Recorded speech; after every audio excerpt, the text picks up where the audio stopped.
You work all month, you get paid, and somehow the money is already gone. Not because of shopping sprees, not because of laziness, but because the system is designed in a way that quietly drains people, little by little, paycheck after paycheck. And here's the part nobody talks about. Even people making $100,000 a year are stuck in the exact same cycle. So what's really happening? Because this isn't just about budgeting. It's about something deeper. And once you see it, you can't unsee it. Let's start with the biggest lie people believe. Most think living paycheck to paycheck means someone is bad with money. But nearly 6 out of 10 Americans live this way. That includes teachers, nurses, engineers, even tech workers. These aren't reckless spenders. Many of them track their expenses. Many try to save. Yet the gap between income and expenses keeps shrinking until there is no gap at all. And the first reason hides in plain sight. Wages haven't kept up with the real cost of living. On paper, salaries have gone up over the decades. Sounds good, right? But rent has gone up faster. Healthcare costs have exploded. College tuition has skyrocketed. Groceries, insurance, utilities all rising quietly in the background. So even when paychecks get bigger, buying power often gets smaller. Here's the twist most people miss. The biggest expenses aren't luxuries anymore. They're basics. Housing alone can swallow 30%, 40%, sometimes 50% of someone's income. Add transportation, food, healthcare, and taxes. And the paycheck is already spoken for before the month even begins, which leads to the next trap. Debt isn't just a burden. It's become a survival tool. Credit cards cover groceries when cash runs low. Car loans are required just to get to work.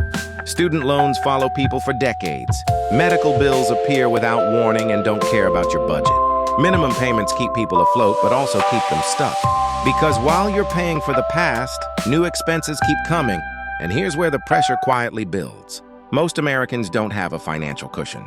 A surprise car repair, a small medical emergency, a few missed work days. That's all it takes to wipe out whatever tiny savings existed. And rebuilding that safety net while juggling bills feels almost impossible. So people do what they have to do. They rely on the next paycheck to reset the clock. But there's another layer that's even harder to see. Lifestyle inflation doesn't just affect the wealthy. When someone finally earns more, their expenses rise with them, often automatically. They move closer to work to save time, but rent increases. They upgrade a car for reliability, but add a bigger payment. They buy better groceries for health, but the bill climbs. None of these choices feel extravagant. They feel reasonable. But together, they stretch the paycheck just as thin as before. And then there's something psychological. Money today feels more urgent than money tomorrow. After a long week of work, small comforts feel deserved. Eating out, streaming services, small online purchases, nothing extreme. But dozens of small leaks can quietly sink a budget. It's not about discipline alone, it's about decision fatigue. After making hundreds of choices every day, the brain wants relief, and spending offers a quick emotional reward. Now here's the part that makes the cycle even harder to break. The system rewards spending, not saving. Credit is easy, loans are pre-approved. Buy now, pay later buttons are everywhere.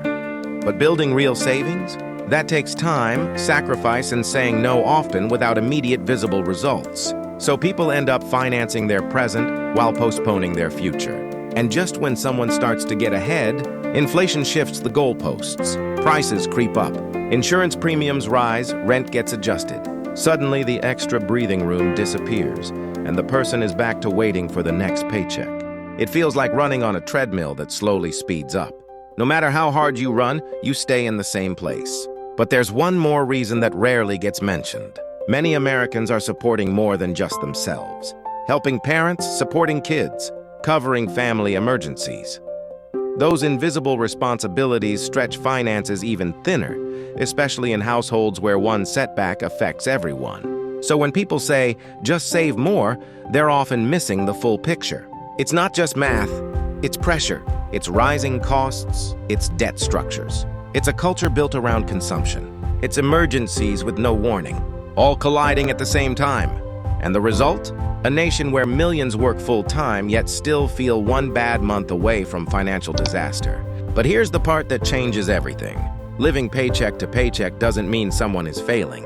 It often means they're surviving in an environment that makes stability harder than it looks.